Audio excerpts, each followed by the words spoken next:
दोस्तों नमस्कार, बीनिया संजय से मैं कौशल तिवारी।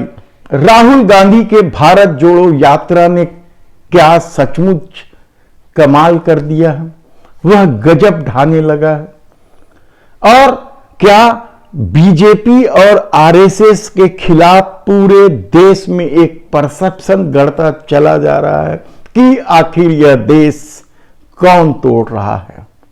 यह एक ऐसा सवाल है जो राहुल गांधी की यात्रा के पहले ही दिन से गूंजने लगा था, और इसका प्रभाव ही कहा जाए कि अब अयोध्या जैसे जगह जहां भाजपा और आरएसएस का गढ़ माना जाता है, वहां से भारत जोड़ो यात्रा की तारीफ शुरू हो गई।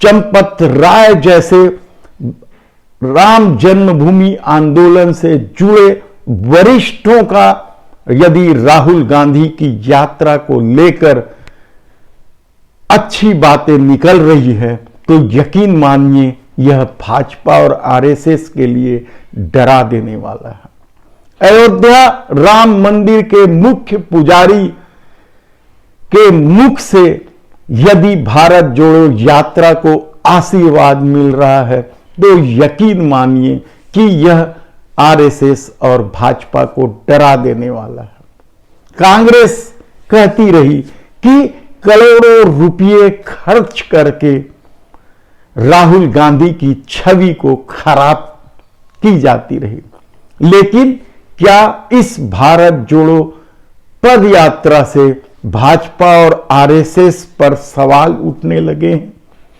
क्या भाजपा और आरएसएस सचमुच इस देश को तोड़ने में लगे थे? इस दौर की राजनीति की परिस्थितियां यदि आप देखेंगे तो हैरान हो जाएंगे कि किस तरीके से एक धर्म विशेष को किनारे किया गया, किस तरीके से नफरत, अफवाह और झूठ की राजनीति की गई, किस तरीके से विपक्ष के नेताओं को बदनाम करने के लिए कुचक्र रचा गया, ऑपरेशन मूसा चलाया गया, और सत्ता हार जाने के बाद भी सरकार बनाई गई। इस पूरे दौर में जब भारत जोड़ो यात्रा की शुरुआत राहुल गांधी ने की और कहा कि वे नफरत के बाजार में प्यार बेचने आए हैं या प्यार की दुकान खोल रहे हैं, तो सबका ध्यान इस पंच लाइन पर जाने लगा। और सबसे बड़ा सवाल जो उठने लगा कि राहुल गांधी जब भारत जोड़ो यात्रा निकाल रहे हैं तो भारत तोड़ कौन रहा है, और यह इशारा साफ एक तरफ जाने लगा। तो अब संघ और हिंदूवादी संगठनों के स्वर भी भारत जोड़ो यात्रा को लेकर पॉजिटिव होने लगा, कहा जाए तो गलत नहीं होगा। तब सबसे बड़ा सवाल तो अब यह है कि आखिर भारत तोड़ कौन रहा था, और इस पूरी यात्रा ने किसके खिलाफ परसेप्शन गढ़ लिया है। चुनाव परिणाम 2024 के क्या होंगे यह एक अलग बात है, लेकिन लोगों के दिमाग में यह सवाल गूंजना ही भाजपा और आरएसएस के लिए परेशानी का सबब है कि आखिर भारत तोड़ कौन रहा था।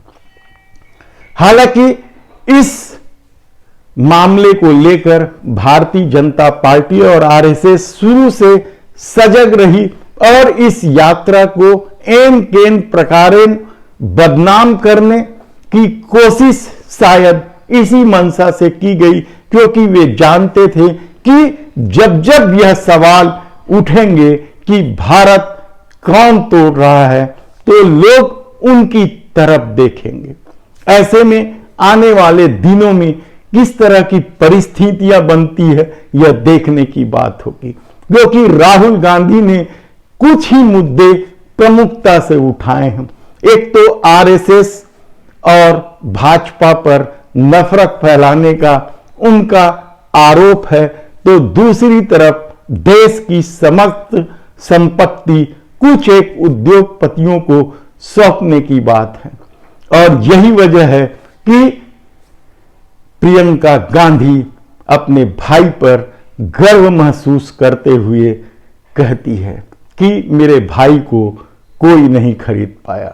मेरे बड़े भाई, इन्हें देखो, सबसे ज्यादा गर्व तुम पर है।